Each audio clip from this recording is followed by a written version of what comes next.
I know we are probably expecting a few more people to join us. So I will get started just with some housekeeping items. But before I do, you may have noticed that other people online have taken this time to introduce themselves in the chat. And I encourage anyone else who has joined us recently to do so as well. It looks like we have a great mixed crowd today. So feel free to put your name, your credentials, the name of your practice, and what county you practice in into the chat, just so we have a better understanding of where people are coming from, and you may find some professional connections there. Please note that this will also be the section that you'll communicate with us today. As attendees, your cameras and microphones are disabled. This is just to protect your privacy. As you may have noticed, the webinar is being recorded, and we also expect larger crowds. So it's just easier for us to be able to present that way. You will receive a copy of the slides today by the end of the day today, so please look out for that to the email that you registered with. You will also be receiving in a separate email the link to the evaluation survey. Once you fill out the evaluation survey, please allow 1 to 2 business weeks to receive your CME or CEU certificate. And please note you do have to be online for at least 45 minutes today to get full credit. The recording and slides will also be available on our website within 1 business week, and I can put some more information about our Max for Moms program in the chat. And I'm going to give an overview of our Max for Moms services now. So Max for Moms provides phone consultation for clinical questions, resources, and referral information for health professionals who treat postnatal and prenatal patients. And we offer free phone consultation on our warm line, open Monday through Friday, 9 to 5. And you can call with clinical questions that can be as patient specific as you'd like, as long as it's de-identified information. But you can also ask broader questions about best practices when treating pregnant or postpartum patients.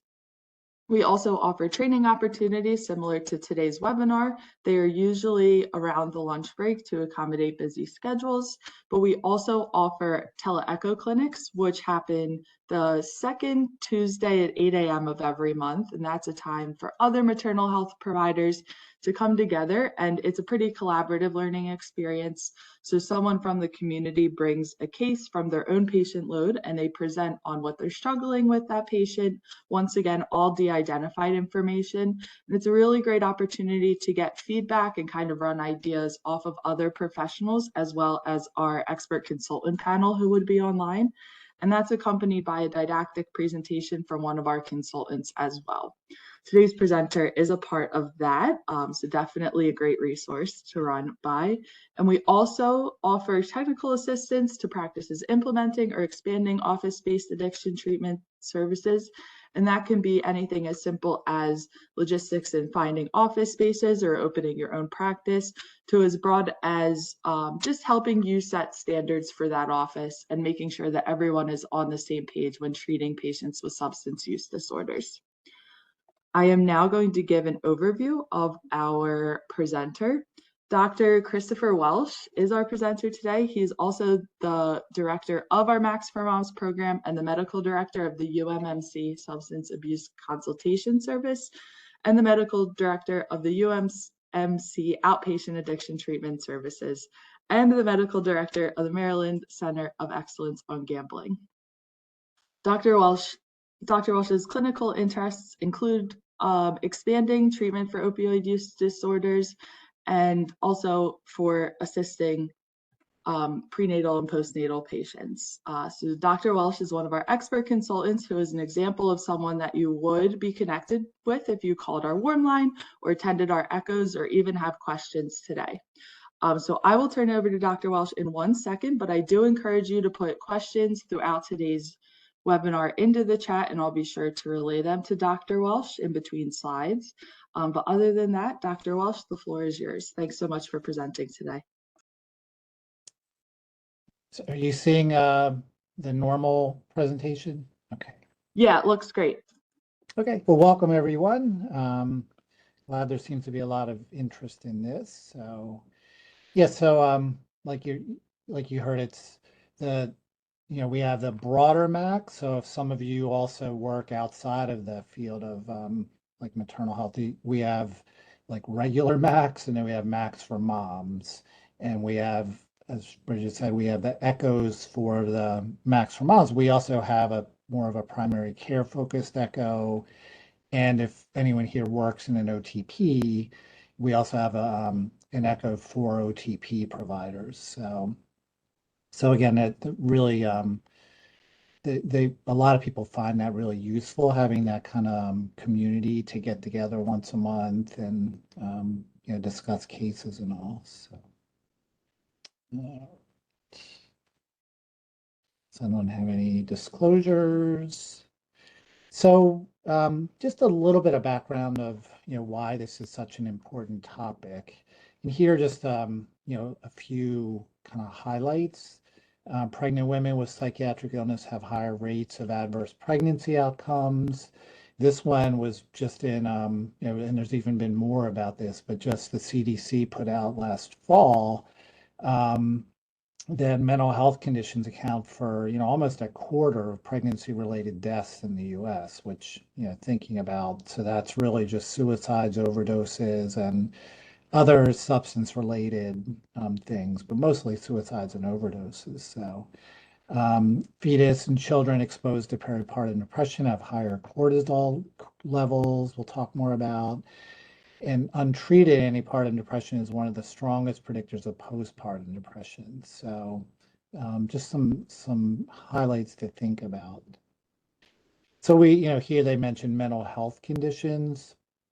We'll talk mostly about these things. Just a reminder that, unfortunately in psychiatry, we don't have like diseases that have very clear pathophysiology, and most things we don't even really truly understand how the medications work to treat the different things. But by and large in psychiatry, we're treating symptoms and syndromes. But we'll talk about depression, everything from major depression, grief reactions, postpartum depression, and bipolar disorder, various anxiety disorders, different psychotic disorders. You think mostly of schizophrenia, but there are others. And then attention deficit, hyperactivity disorder, and PTSD.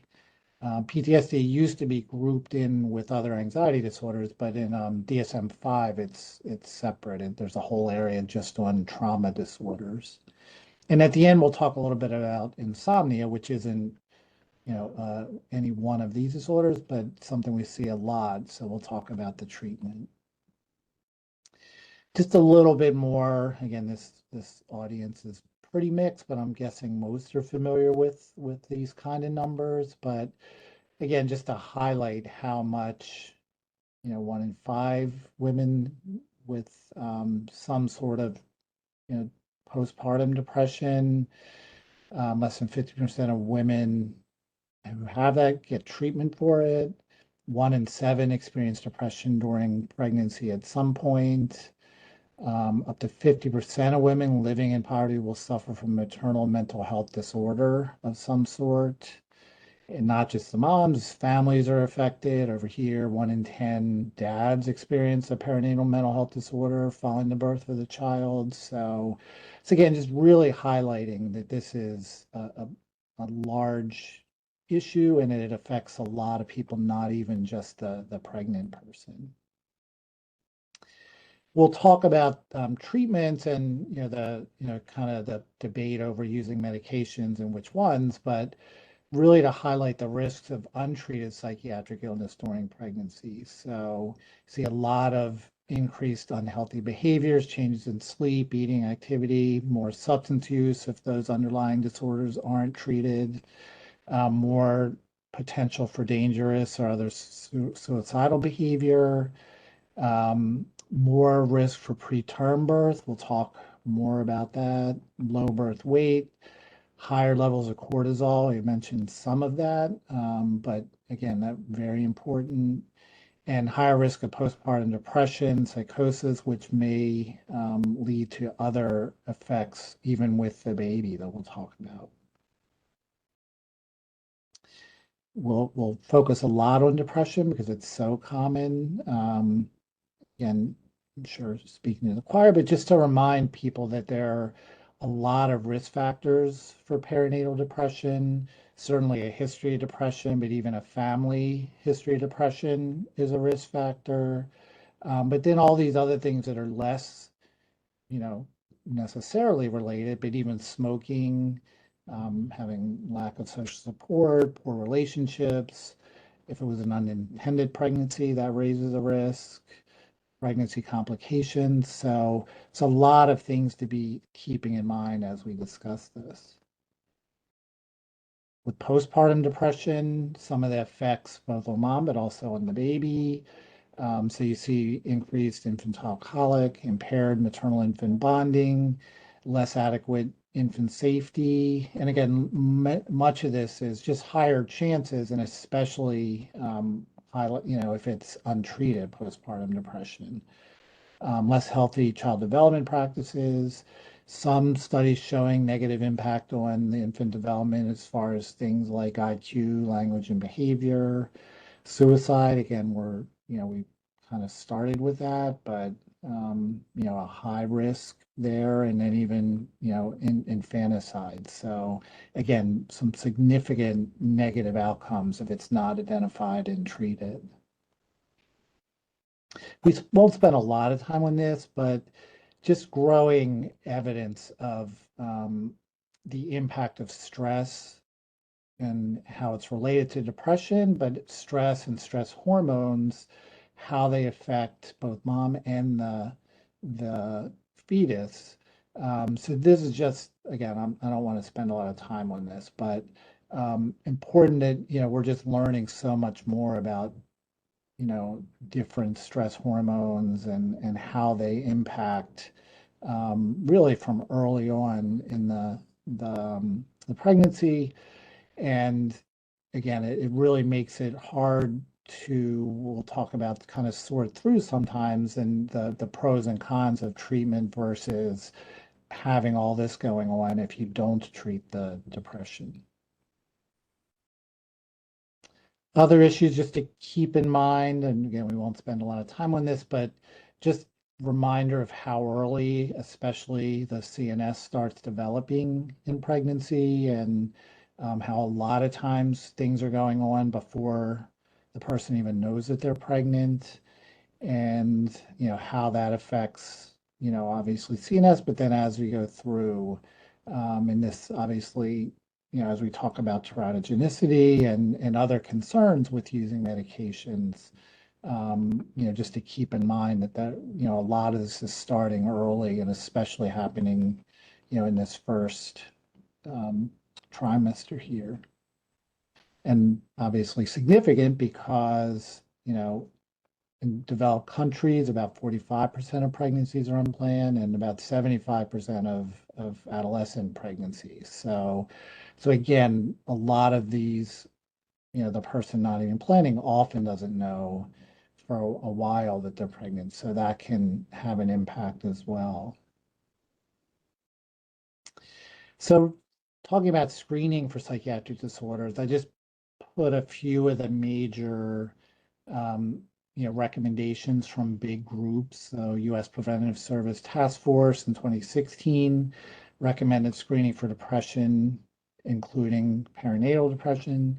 ACOG, their recommendation now, screening for psychiatric illness, including depression and anxiety, both in perinatal and postpartum visits. Women's Preventative Services Initiative recommends screening all adolescents and women for anxiety, including pregnant and postpartum women. We're not going to, this is really focused more on the treatment and the medications, but I just put down here a few of the kind of common validated screening tools that are used for screening, especially for depression. A lot of people are familiar with the Edinburgh Postnatal Depression Scale, and there are others as well, but important to make sure that whatever practice or system you're in, that this is there, and make sure that it's that it's there and actually being used, and that if it's being used, that there's some mechanism in place to do something with a positive screen. Talking a little bit about risks of stopping psychiatric medications for pregnancy. Um, just a couple numbers from large studies showing that really significant relapse rates for both depression and bipolar disorder if someone is doing well and then becomes pregnant and stopped. The very high risk for a relapse. So again, just as you're weighing the pros and cons, you just want to keep in mind this very high risk. A little bit about FDA pregnancy categories and labeling. I'm guessing most of this group's aware of the change in 2014 with the new pregnancy and lactation labeling rule. Basically, the big issue with that is that starting in 2015, all the new products with labeling, kind of the idea of summarizing the current research, but it means that this is being phased in over time and that older things really you're not going to be seeing this. And so this, the older ABC, um, the system that we had is confusing. It's, here, most new medications placed on B until more human data available. So it just makes it hard. It's even now, that you have these kind of two systems running. It can be really hard sometimes to tease out what's going on. On the other hand, something that's been around a long time, at least there's often more data. And so compared to newer things, which sometimes there's very little, human data with pregnancy. So as we're thinking about the goals of treatment in pregnancy, the biggest one is to minimize the number of exposures. And, people tend to think of that as the number of exposures to medications, but, as I've discussed from the beginning, really important to also try to minimize the exposure to symptoms of psychiatric illness, and again, the stress hormones and all those different things, we really need to look at them as exposures just as much as the medication exposures. So here just it's a nice kind of summary of a lot of the things that it helps to take into account as you're planning psychiatric medications for pregnancy. Certainly if it's somebody who you follow, especially if you're more in family medicine or primary care where you're seeing somebody, throughout, not just when they're pregnant, the best time is to make a plan before pregnancy. I already mentioned that the old system is kind of confusing and that B doesn't necessarily mean that it's safer than C and D. It just has to do with the amount of research that's been done. You often recommend to use medications that have been around longer. Again, the newer ones often just don't have very much data, period. Big one here, don't undertreat, keeping the patient well. So a lot of times, obviously you want to try and use the lowest dose necessary of all medications during pregnancy, but you're not really doing anyone any favors to undertreat, and then you're exposing to both the medication as well as the symptoms of the undertreated psychiatric condition. Already mentioned minimizing the number of medications and exposures, counting the illness as an exposure, communicating with family and providers is key, which seems like it should be self-evident, but really it can be hard, especially the way that a lot of our systems are pretty fragmented. So as best you can, kind of setting up ahead of time good communication to make that easier. And down here, during pregnancy, it rarely makes sense to switch medications unless the patient's not tolerating or responding to the medication. So again, and even we'll talk more, but if somebody's doing well on a medication, pre-pregnancy, it rarely makes sense. And again, there are some that have really significant risks, but for most things, it makes sense to not change because, again, if they're doing well on it, you'd like to minimize that as an exposure to the relapse of the psychiatric illness. So as we start to talk about the literature for the different medications, really important to keep in mind that for most of them, there's very little actually controlled studies. So very much of it is based on, large epidemiologic and a lot of times even, insurance prescription records. So we have to always remember that the data that we're using to make these decisions by and large is not what we would generally like to think of as, kind of controlled studies. Very difficult with psychiatric illnesses to control for a lot of the things that you see that are associated with psychiatric illnesses, so diabetes, obesity, smoking, substance use, etc.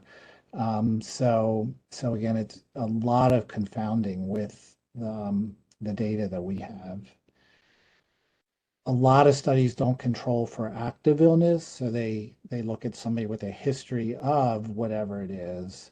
But a lot of times there isn't a very good way of measuring somebody's active symptoms and kind of correlating that with the medication. Very few studies also look at the impact of pregnancy on dosing or vice versa. So again, some of this has to do with that, not under treating. And again, a lot of this you're just kind of on your own because we just don't have the studies that have really looked at that. And then many studies misrepresent true meaningfulness. So you may have a finding that's statistically significant, but in real life, if you're talking about, say, preterm delivery and a few days may be statistically significant, but is it really a significant difference otherwise with in real life? So just to keep in mind that all these things really limit the literature. So now we'll go through kind of the main, these are the main groups of medications that we'll talk about. So we'll start with the most common, the antidepressants. So, just kind of generalizing, the antidepressants as a whole are not associated with major organ malformations. The vast majority of the data out there is from the serotonin reuptake inhibitors, a little bit on bupropion, Wellbutrin, and some of the older tricyclics. When we look specifically at some things like cardiac defects, some of the older research showed an association with SSRIs. Most of these compared patients with major depression to patients without major depression. Newer studies that have tried, again, we talk about trying to look at people and counting their depression as an exposure. When you compare people with depression on and off of SSRIs, a lot of that effect disappears. So it seems that, again, part of this has to do also with, someone living with their depression not being treated. More evidence with Paxil, paroxetine, that it can cause defects. So even some of that, people argue, isn't really well controlled for, but I think it makes sense given the number of other choices. Unless somebody's failed every other SSRI and antidepressant, there's usually other options that someone doesn't need to be on paroxetine. Another concern, persistent pulmonary hypertension. That's when the pulmonary vasculature doesn't decrease resistance after birth, can have a significant mortality. Old report back from 2006 reported an association with SSRIs. There have been a number of studies since that have shown that there may be a very small increase, about 1% of exposed newborns that may have some degree of persistent pulmonary hypertension. But again, even with these, it's really hard to control for other things that we see commonly with people who also have major depression, obesity, tobacco, even C-section raise the risk. So again, there seems to be maybe a very small risk. Some other things with antidepressants, preterm birth or low birth weight. Um, there seems to be an increased risk, but untreated major depression also seems to be associated with that increased risk.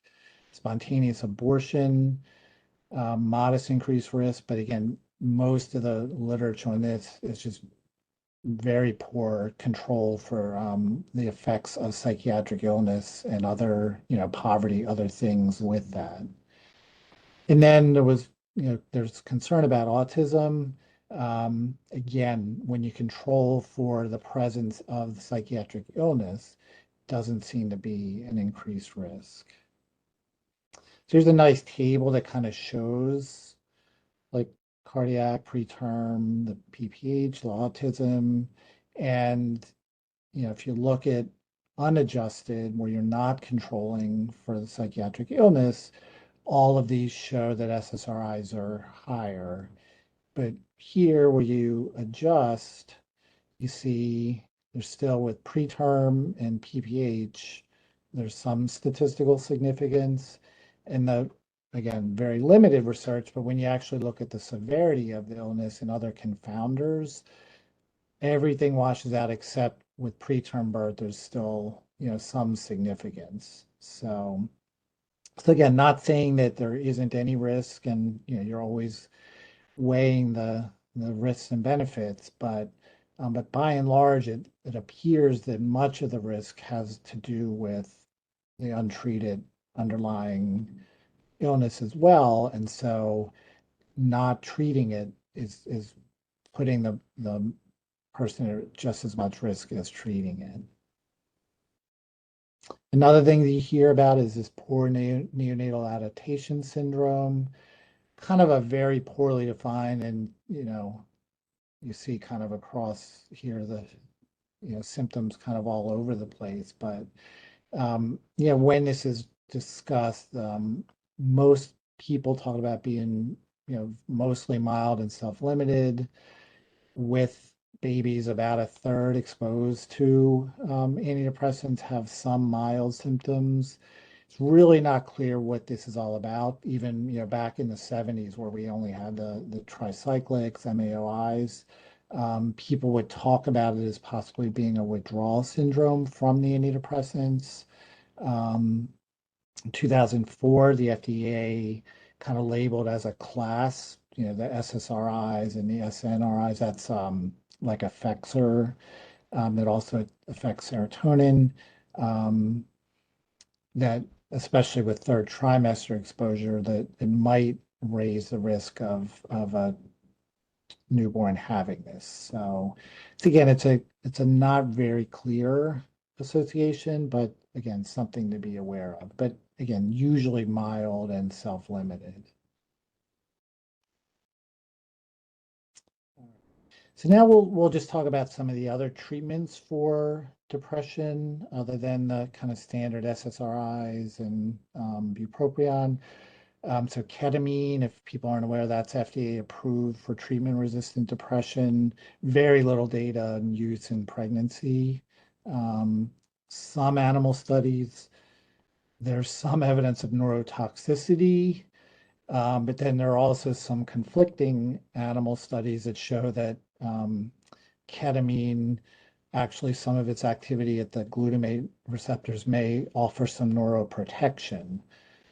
So again, we just don't know a lot about it with pregnancy. Brexanolone, usually, this is something that's used after delivery. If you're not aware of it, just to be aware. And then we'll talk about the non-medications.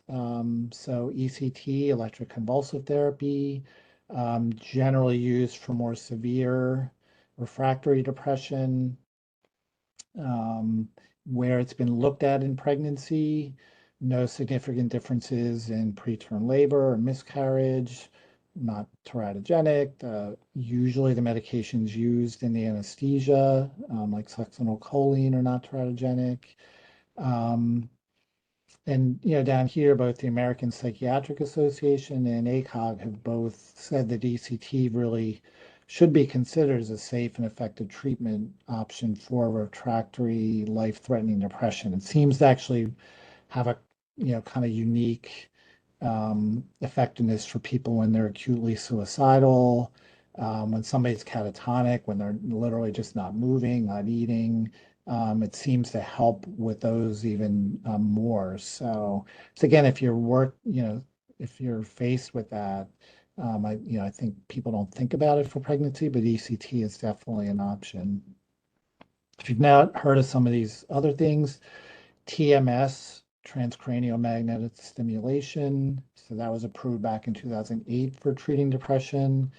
And that's basically uses kind of electronic pulse to stimulate certain areas of the brain. It's usually, you see here, 5 sessions for 4 to 6 weeks. Very safe, pretty minimal side effects. Usually headache is kind of the worst. Not a ton of data with pregnancy, but what is out there, no negative effects on the pregnancy or the fetus. And there's been a couple small studies with follow-up of, here 1.5 to 5 years, with no difference in cognition or motor development um, compared to if mom wasn't treated for depression. Dr. Welsh, I got one question. I think it was about 2 slides ago, but they asked what medications you mentioned previously with Wellbutrin. And if that person could just add a little more information to their question, and I'm happy to read that to Dr. Welsh. But that was about 1 minute ago when I received that question. Okay, about Wellbutrin. Okay. Yeah. Yeah, there isn't a lot of data on Wellbutrin in pregnancy, but it seems to be safe. Okay, you can keep going for now. Sorry about that. Okay, yeah, let me know. And just another, if people have heard of deep brain stimulation, it's used also more for some like Parkinson's, Tourette's, some more kind of what we think of almost more neurologic, but sometimes for OCD and depression as well. Little information in pregnancy, but doesn't seem to have any risk to the fetus. And then non-pharmacologic treatments. So real important to be thinking and recommending this to pregnant patients. So psychotherapy, especially cognitive behavioral therapy, can be very effective in helping with depression. Yoga, other relaxation things, acupuncture. Acupuncture is a tricky thing because it's really hard to do good controlled research on it, but it does seem to help with depression and stress. So bright light therapy, especially if there's a seasonal component, you have that, but that's also something that can be tried. And none of these seem to have any negative effects on the pregnancy or on the fetus. All right. So now we'll move more toward the treatments of bipolar disorder. So lithium, probably most people are familiar that especially first trimester exposure is associated with Epstein's anomaly, with a congenital heart defect. Probably, it's less than 1% of exposed babies, but it is something to keep in mind. Some of the other perinatal toxicities, and most of these are really just case reports, but hypotonia, cyanosis, goiter, because lithium can have effects on thyroid, diabetes. There have been some long-term outcomes follow-up studies with lithium-exposed children. There was one that at 5 years old, they looked at them and didn't find any cognitive or behavioral issues. Um, do need to be aware with breastfeeding, low levels in the milk, but lithium can affect, um, can contribute to dehydration just as it also can affect other electrolytes. The other anticonvulsants that are typically used for bipolar disorder, so valproic acid or Depakote, that one also about 10% effects in the first trimester exposure. This one, you're talking more neural tube defects, craniofacial abnormalities, some association with cardiac defects, cleft palate, deep decreased brain volume, hypospadias. So some evidence that folate during pregnancy may help lower the risk of the, especially neural tube defects. Carbamazepine, Tegretol, also used commonly for bipolar disorder.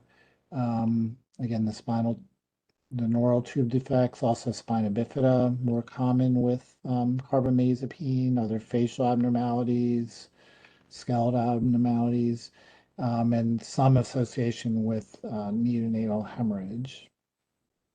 Lamictal or lamotrigine, no increased risk of congenital defects. Again, it's newer and less studied in pregnancy, but maybe compared to some of the other anticonvulsants, a safer option. The antipsychotics. So remember, these are things that some of them are used and FDA approved to treat bipolar disorder, also for schizophrenia. There's a lot of, you hear that these aren't safe during pregnancy, but most of the research shows that they overall are safe. That there's some studies showing with first trimester, there was concerns about congenital malformations, but most of the newer research showing that that's not the case. Risperidone, risperidol, there's maybe some research showing that it might be a higher risk. So again, there are other choices. So generally, probably best to avoid that if you can choose something else. Looks as though the psychiatric illness itself, when you look at factor analysis and studies, is probably responsible for more of the risk to the infant.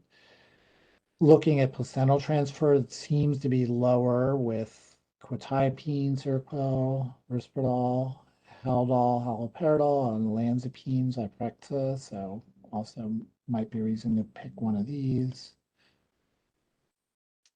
Tricky, especially the newer antipsychotics that are really associated with like metabolic syndrome and effects on glucose. So it's, sometimes that confounding with some of the other metabolic changes that you see in pregnancy that can even further raise the risk of gestational diabetes. So not a reason to not use them, but something that you'd want to be monitoring that more closely. And again, very hard to control for these comorbidities in the studies and in real life, but again, just some of the other comorbidities in pregnancy, and again, some of them like especially quetiapine, olanzapine, really associated with effects on glucose and weight gain, and so also may raise the risk of increasing infant birth weight and increased gestational diabetes. So again, not saying don't use them, but things that you want to be monitoring if the person has this psychiatric illness, that really this is the main treatment that works for them. The long-term risks to the child who was exposed to antipsychotics, very few studies have looked at this.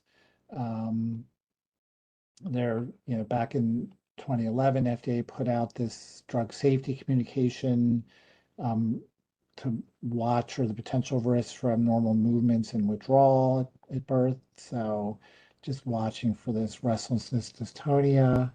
There have been a few attempts to look kind of further out. The studies have shown no effects on cognition, IQ, test scores. This one looked at math and language and behavior in exposed children. There have been a few studies, both here and in some Scandinavian countries, looking both in like around 5-year-olds, but also in kind of larger, over a longer period of schooling here. So again, looks as though safe and doesn't affect later cognitive development. Moving on to benzodiazepines, which are usually psychiatrically used for anxiety and also insomnia, but have other uses as well. Just really kind of very messy data because a lot of this was looked at back in the 1970s, and back then there were a lot of reports of various effects. Some of the early reports showed an increased risk for cleft palate. More recent, again, trying to control for other risk factors, show that there's a very low risk for increased cleft palate with benzodiazepines. Might raise very slightly the risk for ectopic pregnancy if taking prior to conception, though again, very hard to control for other things with that. And combining with an SSRI may increase the risk of congenital heart defects and PNA. So again, not saying that they should be used without thought, but again, for many years we thought they were significantly more teratogenicity and more risk for cleft palate. So again, can be used, but you really want to be thinking about options and really trying to minimize the risks of other things. Other things that are used in treating anxiety. So a lot of people forget that the SSRIs are all used for treating anxiety as well. Buspirone, should be a O, not an I, or Buspar.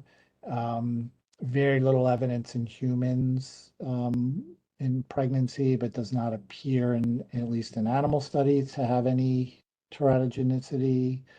You see this being used more, hydroxyzine or Vistaril being used to treat anxiety. Safety in pregnancy isn't, again, not studied greatly, but unclear. There's some reports of a possible increased heart defects during first trimester. I think we just need to be looking at that more in pregnancy. Gabapentin, Neurontin, is also used off-label to treat anxiety. Does not appear in pregnancy to have any increased risk of congenital malformations. Some reports of a possible increase in preterm birth and lower birth weights. The next group, looking at stimulants.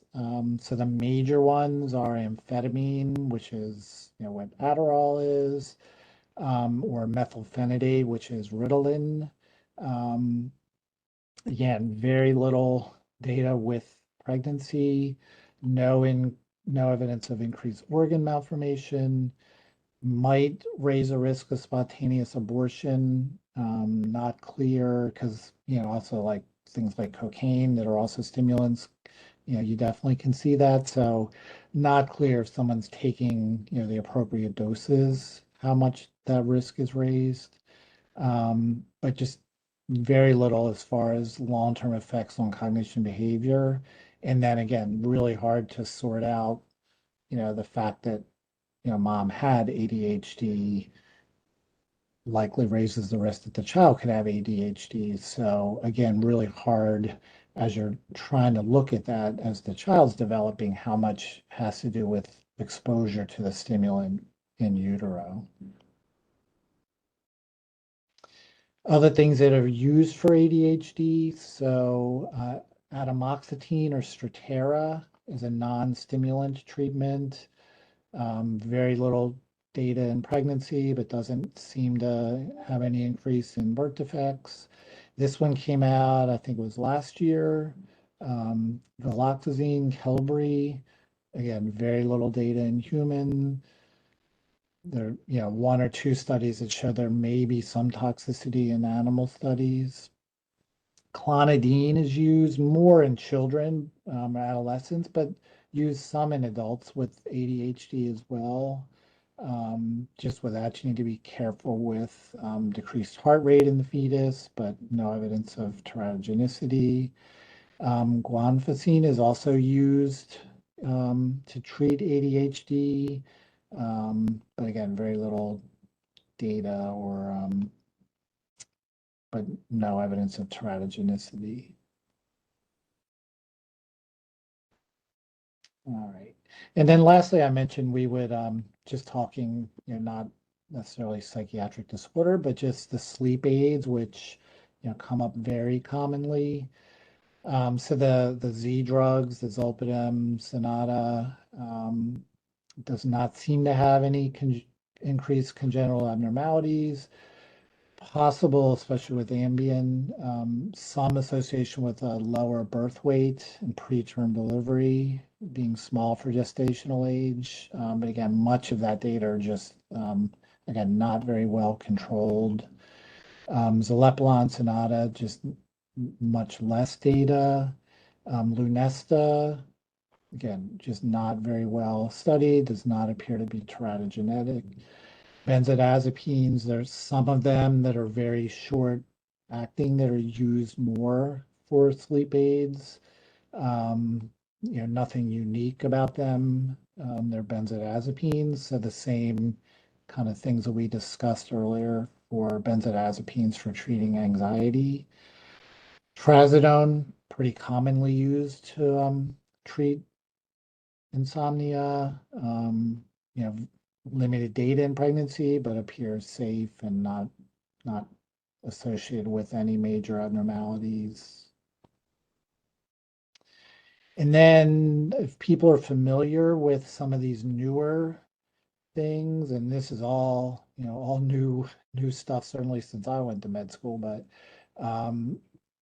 now we have these dual orexin receptor antagonists. They kind of affect your arousal and wakefulness circuits.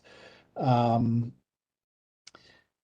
these are the three that are available now in the US.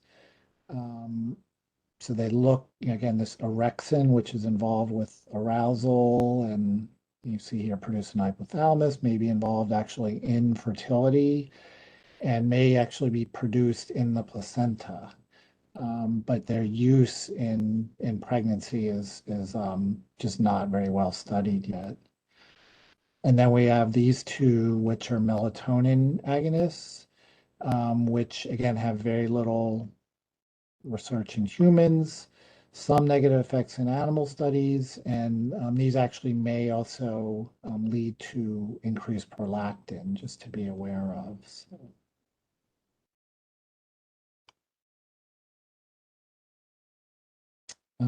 Melatonin, which has become very popular as a sleep aid, may have a role in fertility and implantation, separate from their effects on sleep. So you also see naturally increases of melatonin during pregnancy, can see decreases with severe preeclampsia.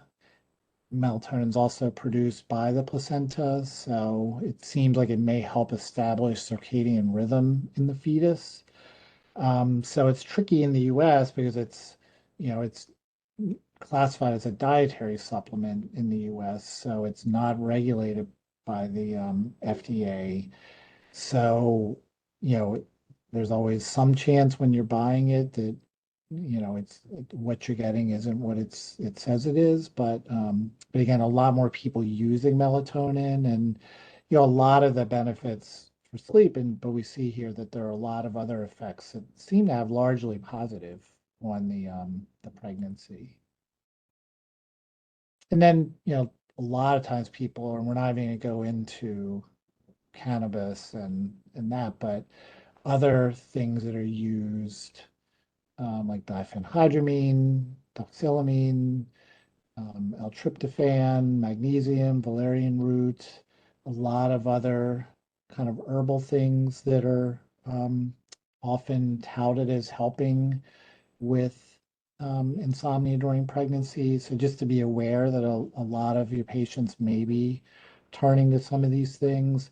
Most of them just have really not been studied in pregnancy, but it's also, you have to remember that most are not FDA approved or monitored. So when people are buying it, they really don't know what they're buying and putting in their body. And then similar to we talked about depression and anxiety, other treatments that are really useful with insomnia, really important to try and take a good history and figure out what else is going on that might be causing the insomnia. Obviously, during pregnancy, there are a lot going on, but um, with just sleep hygiene and education, CBT, and there's actually kind of a specific CBT that's been developed called CBTI for insomnia. And again, some of the things we mentioned just to help with relaxation, acupuncture, yoga, aromatherapy, warm baths, all can also be helpful. So that was just kind of a real quick overview, and then just kind of finishing. This was largely in the beginning when we talked about the perinatal prescribing, but again, I think it's a nice kind of summary slide of the things that you want to be taking into account. Just really the big take-home messages I think are remembering that it's really important to consider, active psychiatric symptoms and conditions to be as much of an exposure as the medication. You're still trying to minimize the number of exposures, even though it might kind of make sense to try and use the lowest doses of things. We just don't have a lot of data on dose response and dose effects on any of the negative outcomes associated with the medication. So much more important to focus on trying to treat the symptoms as best as you can and less on the dose. But using one medication fully rather than exposing the fetus to two medications, that both of which you're underdosing.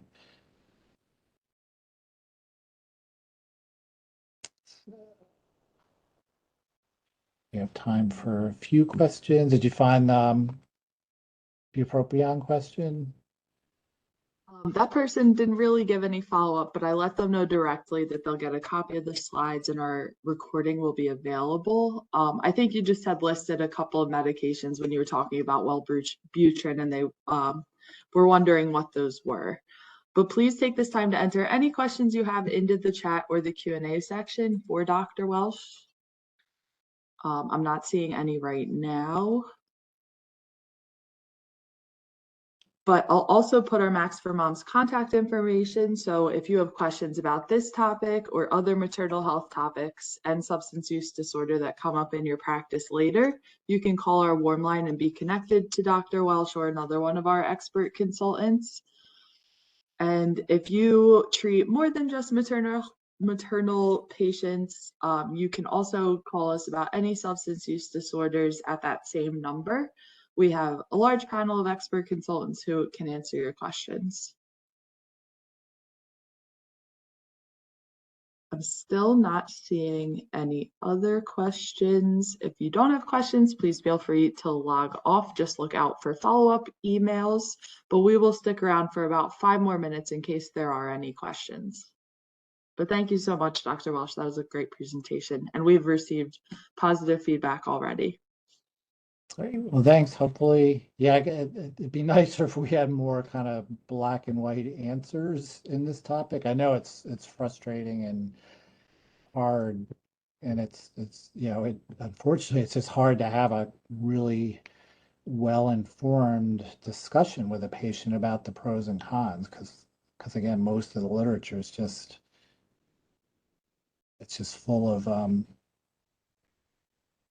it's not great studies and there's just so many other confounding factors. But I think it's really important to try and stress that that somebody should not feel guilty taking a medication to help with their symptoms because it's understandable why somebody would and why they would try to not do it as best they can, but just to really stress that we're learning more and more about how not treating depression and anxiety, whatever it is, how much worse that can be for the fetus as well as the pregnant person. So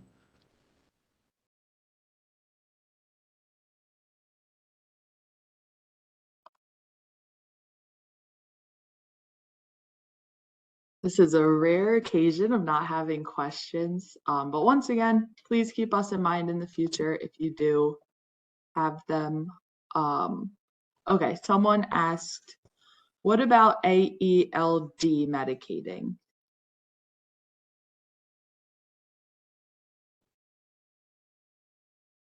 And then the follow-up, yeah, sorry. I'm not quite sure what that acronym means, but they asked, what about AELD medicating with marijuana? And if you could just provide a little more information about your question, so Dr. Welsh can answer it, we're happy to discuss it. So marijuana would be a whole nother topic, and I think we have I think Dr. Mark did a similar one of these on cannabis and pregnancy, and it's a huge topic, and it's going to be even huger as Maryland has just made marijuana legal. So large, much of the data, I still think we don't know. We don't have great data even for cannabis and pregnancy, and we certainly,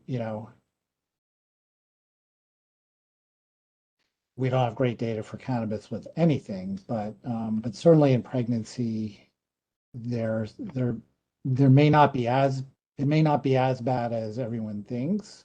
Um, we just don't know. So I think it's important to just keep your eyes on because again, it's going to be soon, and they're actually pushing for making THC a Schedule 3 medication federally so that we get away from all the states doing different things, and it would certainly make it easier to do research. And so we'll see what happens with that initiative. But again, certainly now in Maryland, as it becomes legal, it's people using it, but also just the even increased likely and people who are going to be using it not knowing that they're pregnant.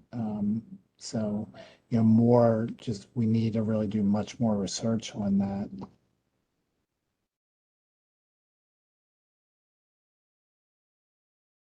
I entered a link to Dr. Mark's recording into the chat. I have another question, but it just says best practice question mark. If that is related to cannabis use, feel free to ask another specific question, but definitely check out that recording.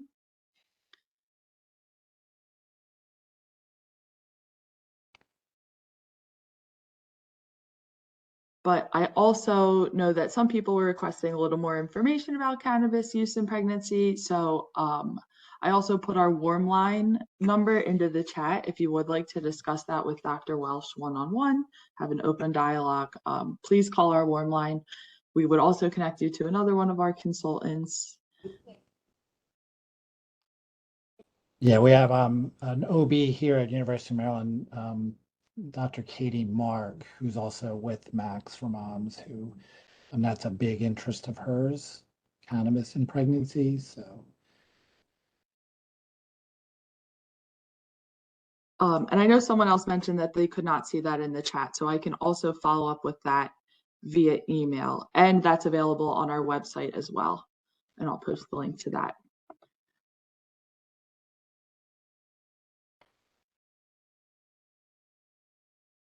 The time is now 1 o'clock and I'm not seeing any other questions, so we will wrap up. But once again, please just call our warm line with questions about this topic or other topics. And thank you everyone for being online today. But Dr. Welsh, you are free to go. Thanks so much. Great. Thanks, everybody.